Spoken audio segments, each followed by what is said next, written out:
সেই দায় নিয়েই তো আছি। এই কবিরে নিয়ে আর পারতাছি না। খালাম্মা, ও কই গেছে কিছু বলে জানি আপনাকে? তোমাদের বন্ধুকে আজও আমি চিনতে পারলাম না, কখনো বলে যায়? আচ্ছা, এখানে নাকি পাওয়ার প্ল্যান্ট হবে, অনেক জমি নাকি কিনছে কোম্পানি। জমি কিনছে তা তো জানি, কতখানি কিনছে তা সঠিক জানি না।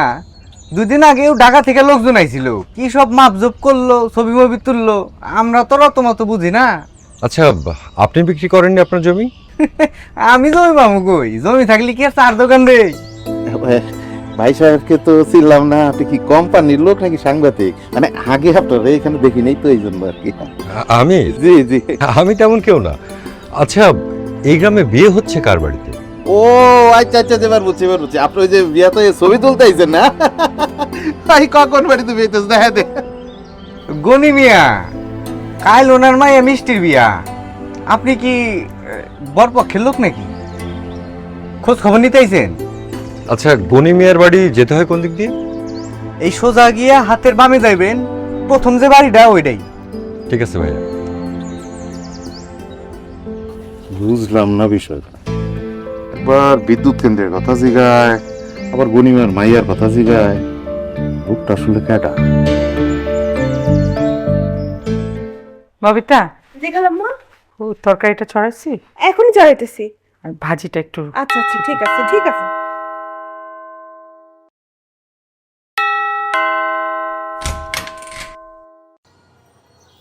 আসসালামু আলাইকুম খালাম্মা। ওয়ালাইকুম আসসালাম। আপনি কিন্তু এই ছেলেরে ভুলে গেছেন। না না, বলি হ্যাঁ? আগে একটু ভালো মন্দ রান্না করলে ছেলেরে ফোন দিতে না, একা যেতাম। আর এখন খালাম্মা আমার ফোনই দেয় না। আমার বন্ধুকে আমার জীবনে দাওয়াত দিয়ে খাইবো?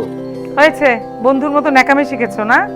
বুঝছি, খালাম্মার রাগ দেখেই বুঝছি আমি হয় নতুন কোনো ঘটনা ঘটাইছে। কি করছে খালাম্মা? আমাকে জিজ্ঞেস করছো? 2 পিরিয়ডস থেকে দেখছি, বাকি একজন কোথায়? আমরা তোর অন্য জায়গায় খুঁজে না পেয়ে বাসায় এলাম, যে বাসায় আসছে, বাসায় নাই। খুব তো বাসায় থাকে সে। খালাম্মা, আমি আর কুদ্দুস অফিসে গিয়ে খুঁজলাম, পাইলাম না। ফোন দিলাম, তাও পাইলাম না। পুরাই আউট অফ নেটওয়ার্ক। নেটওয়ার্কে থাকে কবে সে? ঠিক বলছেন খালাম্মা, কবি মানুষ তো, কবি মানুষের মন বোঝা বড় দায়। মানে সেই দায় নিয়েই তো আছি। এই কবিরে নিয়ে আর পারতাছি না। খালাম্মা, ও কই গেছে কিছু বলে জানি আপনাকে? তোমাদের বন্ধুকে আজও আমি চিনতে পারলাম না, কখনো বলে যায়? বুঝছি খালাম্মা, আপনি এক কাজ করেন, ডাইরেক্ট অ্যাকশনে যান। ওরে আপনি ঘরমুখী করতে হলে আমার মনে হয় বিয়া দিতে হইব। বিয়া দেন আর ঘরমুখী হইব, এর আগে হইব না। আমি কিছু খাবার আনছি।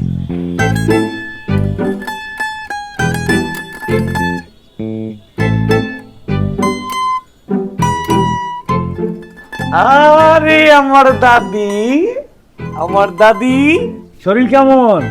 মেজাজ ভালো হইলে কি আর মন্দ হইলে কি, এই চাক্কাওয়ালা চেয়ার ছাড়া তো আমি দৌড় দিতে পারবো না। কে কইছে আমার দাদি দৌড়াতে পারবো না? আমার দাদির চেয়ে বেশি বয়স্ক লোক পার্কে দৌড়াদৌড়ি করে। ওকে ঠিক আছে, আমার দাদি যদি দৌড়াইতে না পারে তাহলে আমি দাদিরে ঘাড়ে লোক, পরে আমি দৌড়াবো। ঠিক আছে না দাদি? তাকে ঠিক মতো চিকিৎসা হয়, ভালো মন্দ খাওয়া দাওয়া করে, তাকে বাড়ির লোকজন সেবা যত্ন করে। আমার তো আর সেই কপাল নাই, এই চাক্কাওয়ালা চেয়ার ছাড়া আমার চলন যায় না।